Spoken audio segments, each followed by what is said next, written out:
आज की वीडियो में हम बात करेंगे 2014 में आई मूवी द वाटर डिवाइनर के बारे में, जो एक ट्रू इवेंट पर बेस्ड है। ये कहानी है एक आदमी की जो अपने 3 बेटों को ढूंढने निकलता है, क्योंकि जंग खत्म होने के 4 साल बाद भी उसके बेटे घर नहीं लौटते। तो कहानी की शुरुआत होती है 1915 तुर्की से। ये वो समय था जब तुर्की के गलीपोली में वॉर चल रहा था। इस वॉर में ओटोमन अंपायर और ब्रिटिश अंपायर जैसी बड़ी शक्तियां शामिल थी। गलीपोली का युद्ध 1915 से 1916 के बीच लड़ा गया था। अब क्योंकि ये पहला विश्व युद्ध था, इसलिए इसमें कई देश शामिल थे, जैसे कि ओटोमन अंपायर की तरफ से जर्मनी और हंगरी जैसे देश लड़ रहे थे, तो वहीं ब्रिटिश अंपायर को फ्रांस और रशिया जैसे देशों का साथ था। इस जंग में ऑस्ट्रेलिया भी शामिल था, जो फ्रांस की तरफ से लड़ रहा था। इतना ही नहीं, इस वॉर में इंडियन सोल्जर्स भी शामिल थे।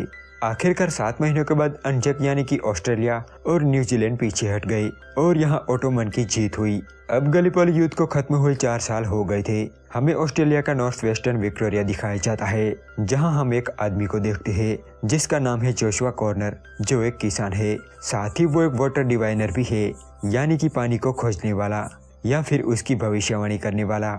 वो डाउजिंग मेथड का यूज करके जमीन में पानी खोजता था और वो इसमें माहिर भी था, क्योंकि जहाँ वो रहता था वो एक बीहड़ इलाका था, इसीलिए उसे जमीन से ही पानी निकालना पड़ता था। जब वो पानी खोज लेता है तब वो बहुत खुश होता है और रात को अपने घर जाता है, जहाँ उसकी पत्नी लिजी उनके बेटे के जूते साफ कर रही थी। वो जोशुआ को बताती है कि बच्चे सोने चले गए हैं, लेकिन कहानी सुनने के लिए तुम्हारी राह दिख रहे हैं। तो जोशुआ बच्चों के कमरे में जाता है और उन्हें कहानी सुनाने लगता है, लेकिन वो कमरा खाली था। यहाँ हमें पता चलता है कि उनके 3 बेटे थे, जो 4 साल पहले गलीपोली जंग में मारे गए थे। लेकिन आज भी लिजी ये मानने को तैयार ही नहीं थी कि उसके बेटे मर चुके हैं। उसकी दिमागी हालत भी खराब हो चुकी है और वो अब भी मानती है कि उनके बेटे जिंदा है। वो जोशुआ से कहती है कि तुम जमीन से पानी ढूंढ सकते हो, लेकिन मेरे बेटों को क्यों नहीं ढूंढ सकते। इस सवाल का जोशुआ के पास कोई जवाब नहीं था। अपने बेटों को खोने का उसे भी बहुत दुख था, लेकिन शायद उसने ये मान लिया था कि उनके बेटे जंग में मारे गए हैं, क्योंकि अगर वो जिंदा होते तो वो 4 सालों में घर आ ही जाते। जोशुआ को वो पल याद आते हैं जब उसके बेटे जंग में जा रहे थे। अब ऐसे ही अपने बेटों को याद करते करते वो सो जाता है और सुबह जब उसकी आंख खुलती है तब लिजी घर में नहीं थी।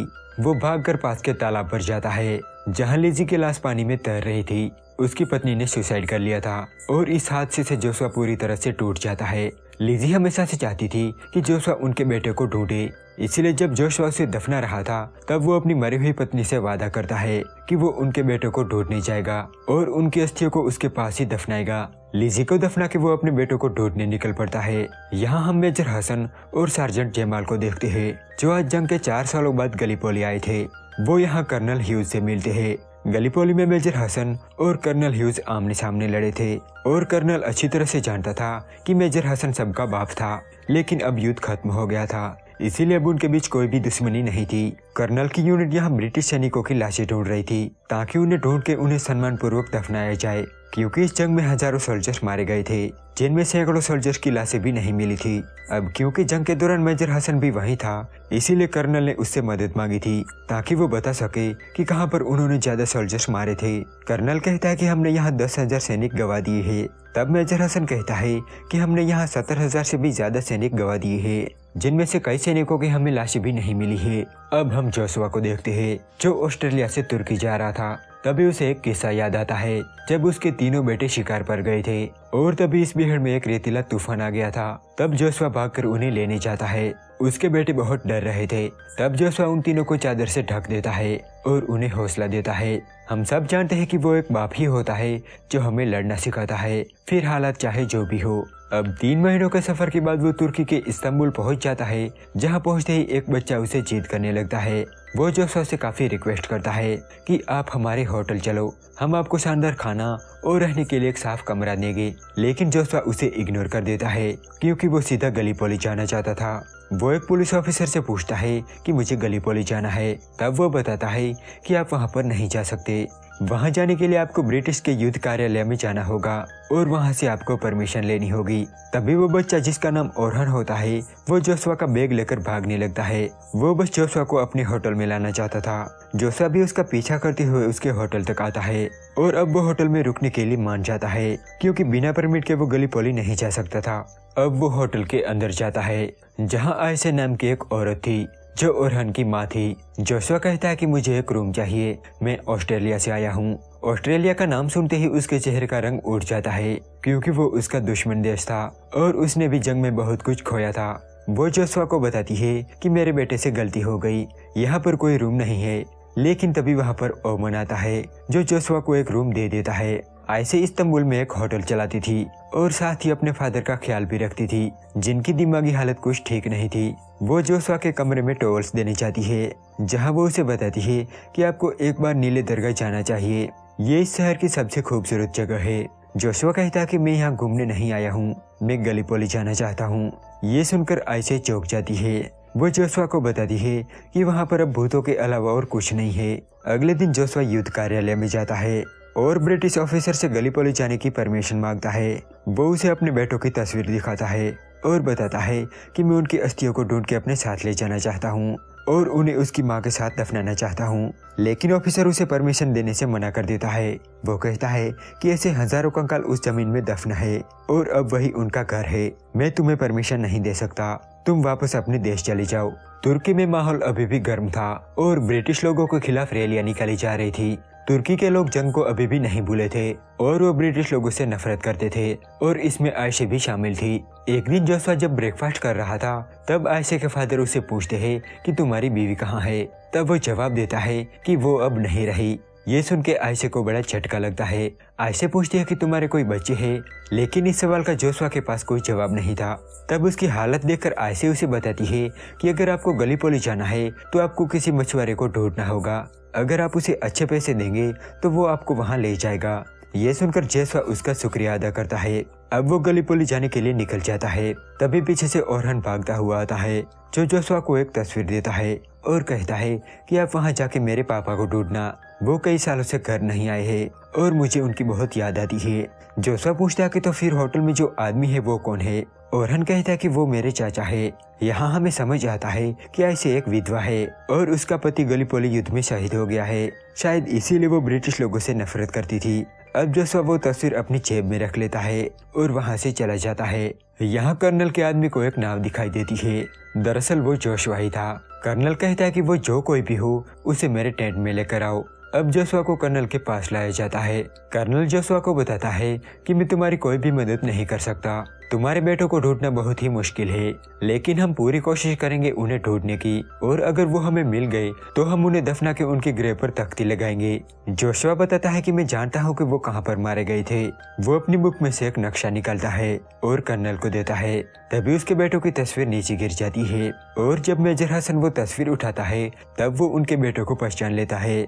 अब जोशुआ को वापस जाने के लिए बोला जाता है, लेकिन वो बहुत ही जिद्दी था।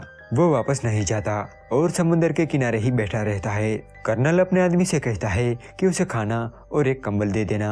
अब अगले दिन मेजर कर्नल से कहता है कि हमें इस आदमी की मदद करनी चाहिए, क्योंकि वो इकलौता ऐसा बाप है जो अपने बेटों को ढूंढने आया है। कर्नल कहता है कि उसके बेटों को ढूंढना बहुत ही मुश्किल है और ये बात आप भी जानते हो। मेजर कहता है कि मैं उस जगह के बारे में जानता हूँ जहाँ उसके बेटों की मौत हुई थी। ये सुनकर कर्नल भी जोशुआ की हेल्प करने के लिए मान जाता है। वो जोशुआ को उस जगह ले जाते हैं जहाँ उसके बेटे मारे गए थे। तभी हमें युद्ध का फ्लैशबैक दिखाया जाता है, जिसमें जोशुआ के तीनों बेटे एक साथ लड़ रहे थे। जोशुआ भी उन पलों को महसूस कर रहा था। तभी आर्थर का पैर एक माइन पर पड़ जाता है और वो घायल हो जाता है। उसके दोनों भाई कवर में चले गए थे, लेकिन अपने भाई को बचाने के लिए वो दोनों कवर फायर देने लगे। लेकिन तभी एक मशीन गन उन दोनों को छलनी कर देती है। जोशुआ ठीक उसी जगह उन्हें खोदने को कहता है और वहां खोदने पर उन्हें एडवर्ड का कंकाल मिलता है। शायद जोशुआ ने ये महसूस कर लिया था कि वो कहाँ मरे थे। एडवर्ड के गले में जो डॉग टैग था उसी के जरिए लाश की पहचान की गई थी। उसकी खोपड़ी में एक आर पार होल था और ये सब दूर खड़ा जोशुआ देख रहा था। उसकी आंखों से आंसू नहीं गिर रहे थे, पर उसका दिल रो रहा था। अपने बच्चों से ज्यादा जीना सुनने में अच्छा लग सकता है, लेकिन उससे बड़ा कोई श्राप नहीं है। वो एडवर्ड की लाश देखना चाहता था, लेकिन कर्नल उसे मना कर देता है, क्योंकि अब सिर्फ कंकाल ही बचा था। अब उसे वापस टेंट में भेज दिया जाता है। कुछ देर बाद कर्नल उसे खबर देता है कि हमें हेनरी मिल गया है। जोशुआ कहता है कि अभी भी आर्थर को ढूंढना बाकी है। कर्नल कहता है कि हमने हर जगह छान ली है, लेकिन हमें कुछ नहीं मिला। अब जोशुआ अपने बेटों को ऑस्ट्रेलिया ले जाने की बात करता है, लेकिन कर्नल कहता है कि तुम उन्हें यही दफन कर दो, क्योंकि अब यही उनका घर है। तो जोशुआ उसकी बात मान जाता है और उसके दोनों बेटों को दफना देता है। और अगले दिन यहाँ से निकलने के लिए अपना सामान पैक करने लगता है। तभी वहाँ पर मेजर आता है जो उसे एक लिस्ट दिखाता है। वो उसे बताता है कि ये लिस्ट उन सैनिकों की है जिन्हें बंदी बनाया गया था और इसमें आर्थर का भी नाम है। मतलब कि आर्थर जंग में नहीं मरा था बल्कि अब भी वो जिंदा है। ये सुन के जोशुआ दिल ही दिल बहुत खुश होता है और वापस आयशा के होटल में आ जाता है। अगले दिन वो युद्ध कार्यालय में जाता है ताकि वो आर्थर के बारे में पता लगा सके कि वो कहाँ पर कैद है, लेकिन ऑफिसर उसकी कोई भी मदद नहीं करता। वो जोशुआ से कहता है कि मैंने तुम्हें गलीपोली जाने से मना किया था, फिर भी तुम वहाँ क्यों गए। वो जोशुआ का पासपोर्ट छीन लेता है और उसे बताता है कि मैं गुरुवार को तुम्हारा पासपोर्ट और कोलकाता की टिकट लेकर तुम्हारे होटल आऊंगा और तुम्हें वापस ऑस्ट्रेलिया भेज दिया जाएगा। अब यहाँ जोशुआ को खाली हाथ ही लौटना पड़ता है, इसीलिए वो मेजर का पीछा करता है ताकि वो उसकी कुछ मदद कर सके। लेकिन तभी जमाल उसे पकड़ लेता है और वो जोशुआ को जान से मारने की बात करता है, लेकिन मेजर ऐसा होने नहीं देता और उसे वापस होटल पहुंचा दिया जाता है। जोशुआ के बारे में काफी कुछ जानने के बाद आयशा भी अब उससे नफरत नहीं करती थी। वो रात को जोशुआ के साथ काफी बातें करती है, जहाँ हमें पता चलता है कि उसका पति जंग में मारा जा चुका है, लेकिन वो अब भी मानती है कि उसका पति जिंदा है और ये उसकी मजबूरी भी थी क्योंकि उसके पति का भाई ओमर जो शादीशुदा था वो अब आयशा को अपनी दूसरी बीवी बनाना चाहता था। वो उस पर दबाव डाल रहा था कि ओरहान के भविष्य के लिए उसे ये शादी करनी होगी, लेकिन आयशा ये कहकर उसकी बात को टाल देती थी कि मेरा पति जिंदा है, मैं दूसरी शादी नहीं कर सकती। ऐसे ही शादी को लेकर उन दोनों के बीच एक दिन झगड़ा होता है और ओमर आयशा को पीटने लगता है। तभी वहाँ पर जोशुआ आ जाता है जो ओमर को धक्का दे देता है। इस बात से ओमर बहुत गुस्सा हो जाता है और उसे पीटने की धमकी देता है। दूसरी तरफ आयशा भी जोशुआ पर गुस्सा करती है। वो उसे कहती है कि तुम बीच में क्यों आए, तुमने हालातों को और बिगाड़ दिया। वो गुस्से में उसे इस होटल से चले जाने को कहती है तो जोशुआ अपना बैग लेकर जाने लगता है, लेकिन जैसे ही वो होटल से बाहर निकलता है तभी ओमर और उसके आदमी उसे पीटने लगते हैं। तभी वहाँ पर जमाल आ जाता है जो जोशुआ को अपने साथ ले जाता है और जोशुआ का बैग ओरहान अपने होटल में वापस ले जाता है।